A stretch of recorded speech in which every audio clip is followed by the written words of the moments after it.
Hello students, मैं मनोज शर्मा जनक सिंह चौहान के साथ एमजे क्लासेस में। आज मिशन 100 के तहत पोइट्री सेक्शन का लास्ट पोएम है द आंट जेनिफर्स टाइगर्स। तो इसमें क्वेश्चन देखते हैं, हाउ डू डेनिजन्स एंड शिवेलरिक। यहाँ दो शब्द दिए गए हैं। डेनिजन्स का मतलब होता है सिटीजन्स यानी रहने वाले निवासी, शिवेलरिक यानी भव्य, बहुत ही भव्य, add to our understanding of the tigers attitude. तो ये दोनों ही शब्द टाइगर्स के दृष्टिकोण को हमारी समझ में कैसे बढ़ा देते हैं। तो हमारा आंसर होगा tigers like all beats of pray.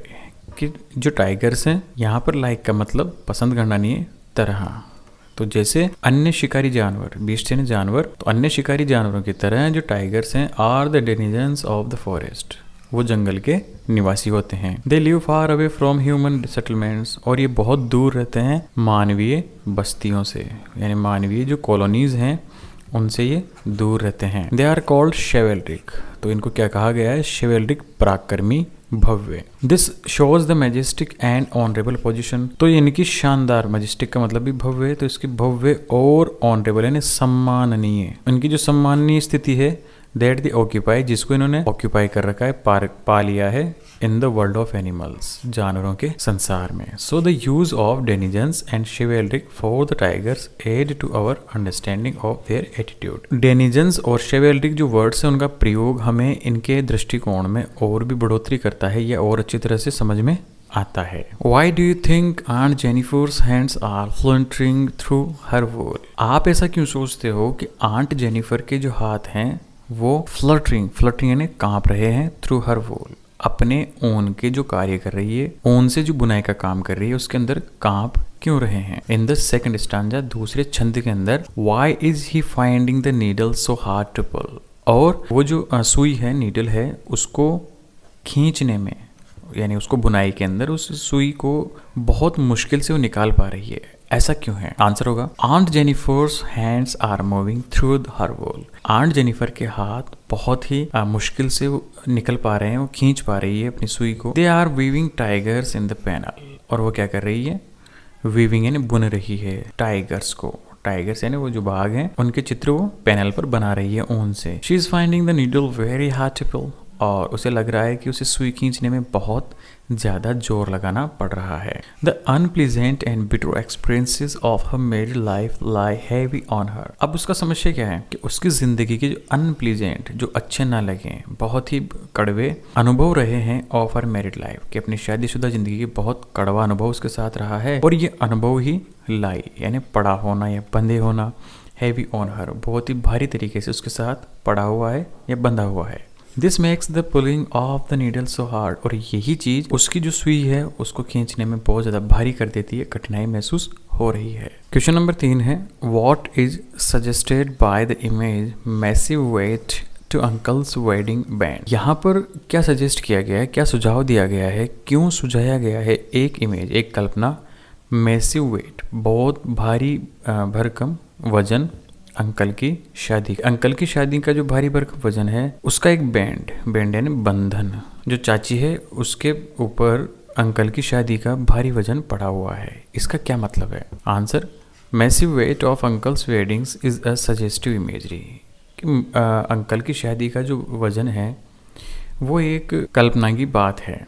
It is a symbolic of the weight of the harsh and difficult experiences of her married life. ये एक प्रतीक है जो चाची की शादीशुदा जिंदगी के अंदर कठिन और कड़वे अनुभवों का प्रतीक है। The wedding band represents the unbreakable bond of the marriage between the husband and the wife, और यहाँ पर शादी का जो बंधन है वो प्रस्तुत करता है अनब्रेकेबल, जो कभी टूट नहीं सकता बॉन्ड यानी जुड़ाव, कभी नहीं टूटने वाला जुड़ाव जो एक हस्बैंड और वाइफ के बीच में होता है। Of what or whom is aunt Jennifer terrified in the third stanza. तीसरे स्टांजा के अंदर आंट जेनिफर किस चीज से और किस व्यक्ति से डरी हुई है। आंसर होगा हमारा aunt Jennifer is referred to as terrified hands, की आंट जेनिफर यहाँ पर प्रस्तुत की गई है किसकी तरह, डरे हुए हाथों के प्रतीक के रूप में। इन द थर्ड स्टांजा, तीसरे छंद के अंदर, the old unhappy memories are still fresh in her mind. पुरानी कड़वी जो यादें हैं वो अभी भी उसके दिमाग में ताज़ा बनी हुई है। She had passed through many testing and horrible times during her married life. कि उसने गुजारे हैं बहुत ज़्यादा टेस्टिंग्स यानी जांच या परीक्षण, तो अपने ज़िंदगी के अंदर वो कई प्रकार की जांच और परीक्षण से गुजरी है और ये बहुत ही हॉरिबल टाइम था, बहुत डरावना समय था ड्यूरिंग हर मैरिड लाइफ, अपनी शादीशुदा ज़िंदगी में। दोज ऑडियल्स क्रश्ड एंड सप्रेस्ड हर, तो ये जो दबाव थे, ये वो जो वज़न था कड़वे अनुभवों का, क्रश्ड उसने उसको कुचल दिया, एंड सप्रेस्ड और दबा दिया उसकी भावनाओं को। She fears that such ordeals may crush her even after her. अब उसको इस बात का डर है चाची को कि ये जो ऑडियल्स है, ये जो कड़वे अनुभव हैं, मैं क्रश, ये क्या करेंगे, कुचलते रहेंगे इवन आफ्टर हर डेथ, यहाँ तक कि जब उसकी मौत हो जाएगी उसके बाद भी ये कड़वे अनुभव और ये दबाव हमेशा बने ही रहेंगे। How does the poet describe aunt Jennifer's tigers? कवि आंट जेनिफर के जो टाइगर्स हैं उसको किस तरह से वर्णन करता है? आंसर है the poet describes aunt Jennifer's tigers as bright topaz denizen. ये उनको चमकते हुए पुखराज की भांति बताया है, और ये किस डेनिजन्स यानी निवासी, चमकते हुए पुखराज की भांति ये निवासी हैं ऑफ द फॉरेस्ट, जंगल के। दे आर फेयरलेस, बिल्कुल निडर हैं। दे पेस इन स्लीक शेवलरी, और वो गति करते हैं बहुत ही भव्य शानदार तरीके से। Question number 6, what will happen to aunt Jennifer's tigers when she is dead? जब वो मर जाएगी तो आंट जेनिफर के टाइगर्स का क्या होगा? तो आंसर होगा aunt Jennifer's tigers will survive her. Aunt Jennifer tiger हैं, वो उसको जिंदा रखेंगे। सर्वाइव यानी जिंदा, तो इसको जिंदा रखेंगे आंट जेनिफर को। कैसे? The tigers in the panel that she made with her hands, कि वो टाइगर्स जिसको पर्दे पर उसने खुद के हाथों से बनाया है, विल स्टिल रिमेन देयर, वो हमेशा ही वहाँ पर रहेंगे। They will go on prancing, वो हमेशा उछल कूद करते रहेंगे। प्राउड एंड अनफ्रेड, बिल्कुल गर्व के साथ और निडर होकर। She will die but her creations survive, वो खुद मर जाएगी लेकिन उसके द्वारा जो रचित या उसकी रचनाएं जो हैं वो हमेशा जिंदा रहेंगी। क्वेश्चन नंबर 7 है, why did aunt Jennifer choose to embroider tigers on the panel? Aunt Jennifer क्यों चूज़ किया उन बागों को सिर्फ पर्दे के ऊपर ही क्यों चूज़ किया? तो आंसर होगा आंट जेनिफर वाज टिमिड, कि वो क्या थी, बहुत ज़्यादा कायर थी, डरी हुई थी, डरती थी। नर्वस एंड स्केर्ड, इन सभी का मतलब क्या होगा? इसका मतलब कायर और इनका मतलब घबराई हुई और ये डरी हुई, तो ये क्या थी, कायर और डरी हुई थी। She was easily victimised bye her husband, और वो आसानी से क्या हो गई, शिकार बन गई अपने पति का शिकार बनी वो। She choose to embroider tigers as a mark of confidence, इसीलिए उसने कशीदेकारी से जो बने हुए टाइगर्स थे उनको अपने आत्मविश्वास का एक प्रतीक बनाया। Tigers were just opposite to her nature but her embroider tigers who were gallant, dominating and landlord masters of jungle. बाघ जो है वो बिल्कुल विपरीत थे उसकी प्रकृति के, यानी जैसी वो थी उसके जस्ट अपोजिट थे, लेकिन उसकी जो कशीदाकारी से बनाए हुए टाइगर्स थे वो क्या है, हु वर गैलेंट, जो क्या थे, बहादुर थे, लैंडलॉर्ड मालिक थे जंगल के।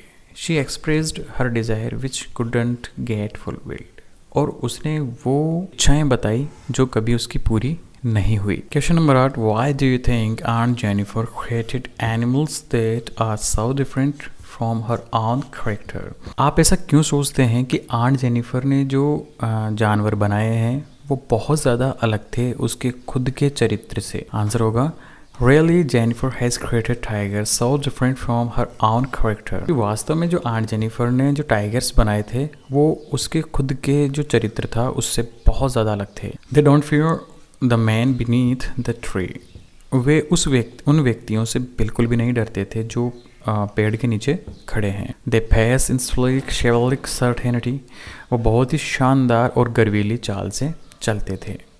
ऑन द अदर हैंड, और दूसरी ओर, there is Jennifer herself who is encircled by heavy responsibilities of her married life। और दूसरी तरफ जो आंट जेनिफर थी वो अपने आप को चक्र के अंदर फंसी हुई पाती है, एक वृत्ताकार अपने आप को बंधा हुआ पाती है। किन किन चीज़ों से? भारी भरकम जिम्मेदारियों से, ऑफ हर मैरिड लाइफ, अपनी ज़िंदगी की जो जिम्मेदारियां हैं शादीशुदा ज़िंदगी की, उनसे बंधी हुई पाती है। तो इस तरह से क्या है कि यहाँ पर दो सबसे बड़ी असमानताएं हैं उनके जीवन में। आंट जेनिफर शादी के बंधन से बंधी हुई है वो कुछ नहीं कर सकती अपनी ज़िंदगी में अपनी इच्छा से, लेकिन उसके द्वारा बनाए गए जो टाइगर्स हैं वो अपनी इच्छा से कहीं पर भी आ जा सकते हैं और हर वो काम कर सकते हैं जो उनकी इच्छा हो। इस तरह से पोइट्री पार्ट ख़त्म होता है। नेक्स्ट वीडियो में नेक्स्ट लेसन जो कि विस्टा से होगा। तब तक के लिए जय हिंद, जय भारत, धन्यवाद।